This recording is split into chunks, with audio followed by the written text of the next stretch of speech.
Halo Sobat Sehat semua, Assalamualaikum warahmatullahi wabarakatuh. Salam jumpa kembali dengan saya Sukito di channel Berbagi Sehat. Channel edukasi dan motivasi seputar asam lambung, GERD, anxiety psikosomatis berdasarkan pengalaman saya sebagai orang yang pernah menderita asam lambung, GERD, anxiety psikosomatis dalam waktu yang cukup lama.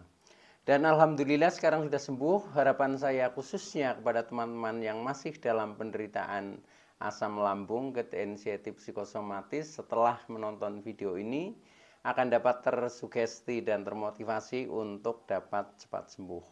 Saya bisa sembuh, insya Allah teman-teman pasti juga bisa sembuh. Badai pasti berlalu. Baiklah teman-teman, pada kesempatan kali ini saya akan berbagi seputar asam lambung, GERD, anxiety psikosomatis dengan topik setiap hari ada sensasi capek dengan keadaan ini. Baiklah teman-teman, sebelum saya lanjutkan ya, tolong yang belum subscribe channel ini klik subscribe dan loncengnya supaya teman-teman tidak ketinggalan konten video-video berikutnya. Dan jika suka, klik like, selalu bagikan ke sosial media teman-teman. Semoga bermanfaat buat kita semua. Baiklah kita lanjutkan. Jadi topik kita kali ini adalah setiap hari ada saja sensasi capek dengan keadaan ini.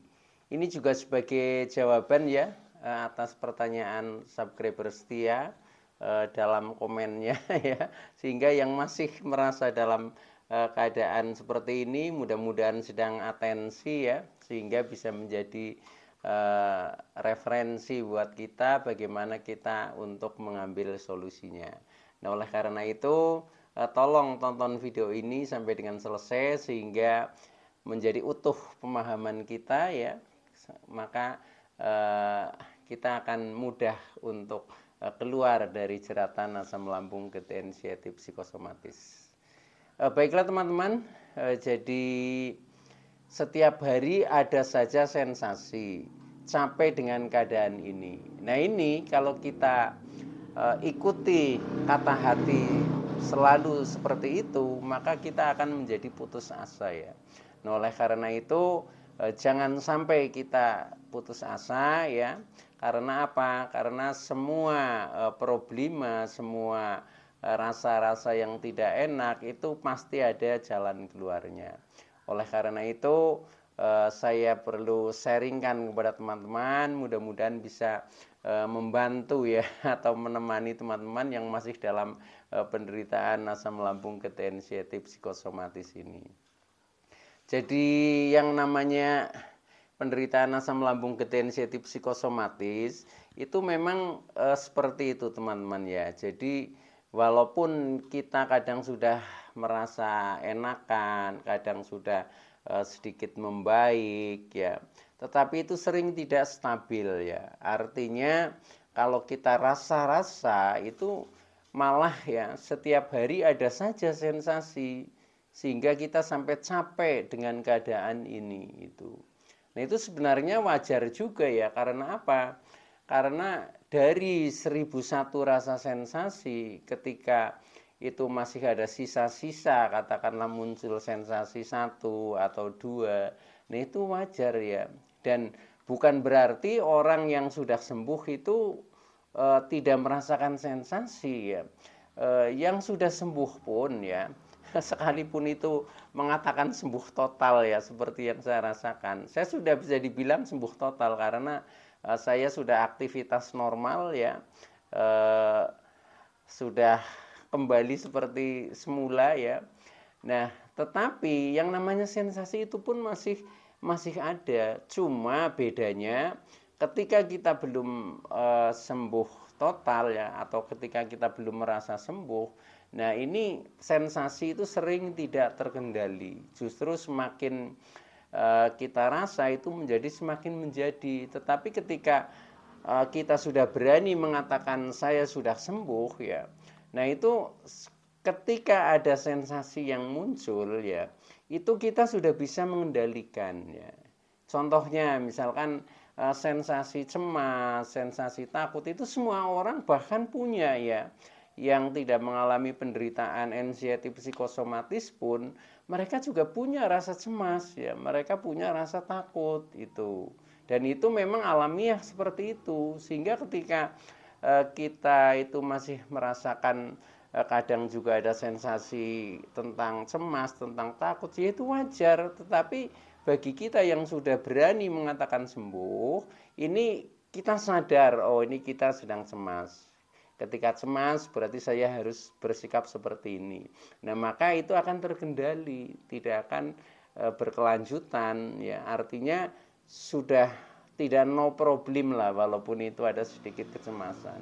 Baik itu yang sifatnya sensasi psikis ya, kejiwaan, mental ya, pikiran, maupun sensasi fisik ya, yang kadang muncul bermacam-macam rasa. Contohnya misalkan ya, tiba-tiba perut merasa kembung, merasa begah, merasa tidak nyaman, sembelit. Nah, itu anggap saja biasa ya. Karena apa? Karena sebelum kita terkena asam lambung anxiety psikosomatis, itu sebenarnya juga pernah merasakan begitu ya. Cuma reaksinya nggak seperti setelah terkena asam lambung itu loh. Kalau dulu-dulu sebelum kita terkena asam lambung ya, ketika perut kembung itu reaksinya wajar saja, ini cuma masuk angin ya, sebentar lagi juga sembuh. Dan ketika mindset kita seperti itu, ya faktanya akan cepat sembuh dan tidak menjadi masalah gitu.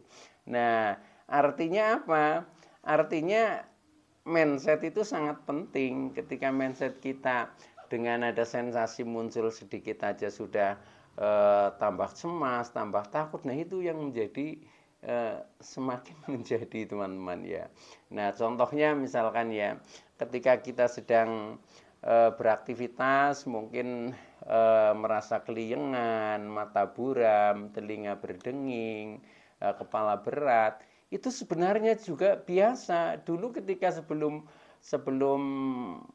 merasakan terkena asam lambung anxiety psikosomatis, itu pun pernah merasakan seperti itu. Cuma ketika dulu ya, itu analisanya ringan-ringan saja. Oh ya, wajar saja saya keliengan, wajar saja mata saya buram karena saya kurang minum mungkin, atau mungkin saya belum makan. Itu analisinya hanya seperti itu, nggak seperti sekarang ketika ada rasa seperti itu, kemudian analisanya, wah jangan-jangan nanti pingsan, jangan-jangan nanti takut. Nah, itu yang menjadi masalah. Jadi kita dihantui oleh ilusi pikiran kita sendiri. Artinya terjadi perang batin antara benak dan pikiran kita itu tidak sinkron ya.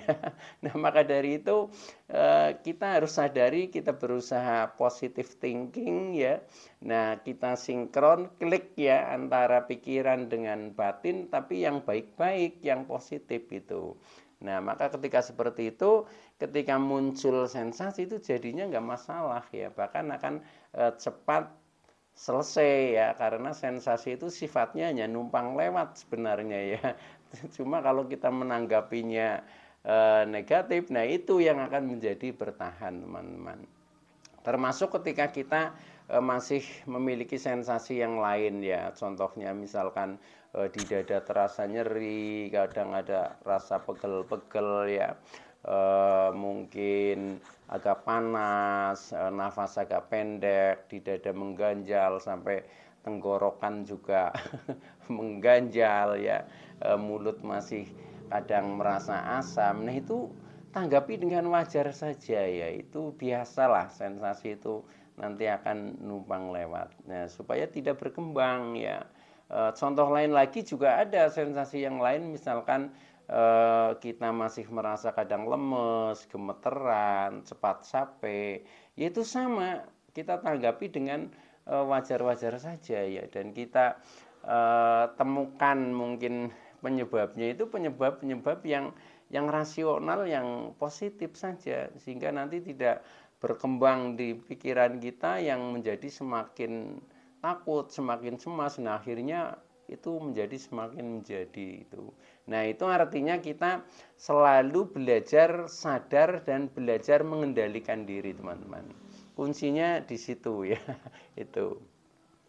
Oke, dan itu masih banyak hal sensasi lain ya yang tidak saya sebutkan ya. Cuma intinya seperti itu. Jadi ketika setiap hari ada saja sensasi, itu tanggapilah dengan wajar. Tidak apa-apa ya. Semua itu akan berlalu ya. Ketika kita mental kita kuat ya, pikiran kita positif, ya itu semuanya akan berlalu. Nah, sekarang yang terpenting adalah solusinya ya. Jadi ketika kita masih merasa setiap hari itu ada sensasi ya, daripada kita capek dengan keadaan ini, maka lebih baik kita fokus terhadap solusi. Kesalahan kita kadang kita fokusnya dengan sensasi yang semakin merasakan. Nah itu. Nah, sekarang kita rubah mindset kita fokus dengan solusi bagaimana supaya sensasi yang sering muncul ya bahkan setiap hari itu akan segera lepas gitu. Nah, solusinya adalah ya yang pertama ya supaya sensasi tidak selalu muncul, kita tetap menjaga contohnya yang bersifat fisik dulu ya. Pola makannya ya kita perbaiki. Kalau toh kita masih yakin dengan pantangan yaitu masih dijaga, minimal kita mengurangi contohnya makan selalu tepat waktu, masih mengurangi atau waspada terhadap makanan-makanan yang sering membuat sensitif di dalam tubuh kita seperti makanan pedas, makanan asam-asam dan lain sebagainya ya. Nah itu sudah sering saya sebutkan di konten-konten yang lalu, termasuk di dalam pola hidupnya kita juga harus selalu sadar dan kita bisa menempatkan porsi ya, disesuaikan dengan kondisi kita. Contohnya aktivitas jangan berlebihan, kemudian istirahat juga harus cukup. Nah ini juga perlu dijaga ya. Tetapi yang lebih penting lagi adalah solusi yang bersifat psikis atau mental, karena ketika kita penderitaan ini sudah cukup lama ya, contohnya sampai dengan 3 bulan lebih lah ke atas kok belum sembuh-sembuh ini, berdasarkan yang saya rasakan ini pasti yang dominan adalah dari faktor pikiran atau dari faktor kejiwaan ya. Nah, maka dari itu solusi yang bersifat kejiwaan ini jauh lebih dominan teman-teman. Nah, maka ketika tadi yang pertama kita menjaga pola makan, menjaga pola hidup, yang ketiga ini yang bersifat psikis ya. Yang pertama kita harus melatih sabar ya. Melatih sabar dengan kondisi keadaan saat ini ya. Sabar itu tanpa batas teman-teman ya. Sabar, sobar itu artinya luas ya, maknanya itu tanpa batas. Sehingga kalau teman-teman masih beranggapan sabar itu kan ada batasnya, nah itu artinya belum sabar ya. Maka lapangkan saja ya, kita sabar dalam artian sabar sambil mencari ikhtiar ya. Ketika ikhtiar itu belum sampai tujuan ya, tujuannya yaitu sembuh. Ketika kita belum sembuh kita masih tetap ya. Jadi sabar dan berikhtiar ya, bukan sabar berdiam diri ya, tetapi sabar dengan ikhtiar. Ikhtiar apa ya? Ikhtiar yang menuju menjadi sembuh ya, itu istilahnya kita harus telaten lah, itu seperti itu. Nah, kemudian selain sabar, solusi yang ketiga adalah terimalah keadaan ini. Jadi setelah kita menghayati ya tentang keadaan diri kita, nah maka dalam benak kita ya ini menerima lah ya, menerima keadaan ini. Jadi kalau misalkan saya sekarang ya memang seperti ini gitu ya, jangan selalu membandingkan dengan orang lain yang tidak punya penderitaan ini, atau membandingkan saya di masa lalu, itu jangan begitu ya. Jadi terimalah keadaan ini ya.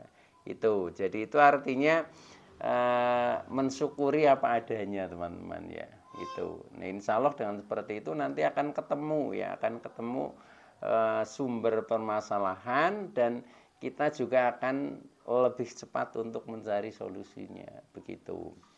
Nah, itu tip yang ketiga. Kemudian yang keempat, secara psikis juga ini kita selalu bersyukur ya, selalu bersyukur dalam keadaan apapun ya. Jadi bersyukur apa adanya, pasrah dengan tulus dan ikhlas. Sumeleh nrimo ing pandum. Itu yang sering saya jadikan mantra di dalam akhir video saya ya.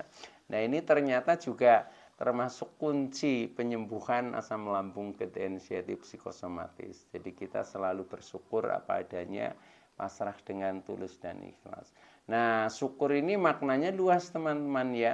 Artinya ketika kita bersyukur, aplikasinya adalah kita siap untuk melaksanakan semua perintah-perintah, menjauhi semua larangan ya dari Sang Pencipta. Itu seperti itu. Nah, kemudian mensyukuri apa adanya ya. Nah, itu yaitu kita selalu bersyukur entah dalam keadaan sakit, entah dalam keadaan sehat, entah dalam keadaan senang atau keadaan susah, itu tetap kita bersyukur. Karena apa? Di saat kita posisi di bawah, contohnya sedang sedih, sedang sakit, toh nanti juga akan ada hikmahnya. Nah, itu yang kita kedepankan, kita gali adalah hikmahnya. Sehingga dalam keadaan apapun kita bersyukur. Bahkan pasrah dengan tulus dan ikhlas ya. Kenapa kita harus pasrah dengan tulus dan ikhlas? Karena kita yakin ya, apa yang terjadi di dalam diri kita ini adalah atas izin Allah ya. Nah, maka dari itu ketika kita sudah merasa berat menerima keadaan ini, udah kita pasrahkan saja ya. Sehingga nanti Allah lah yang akan merubah diri kita.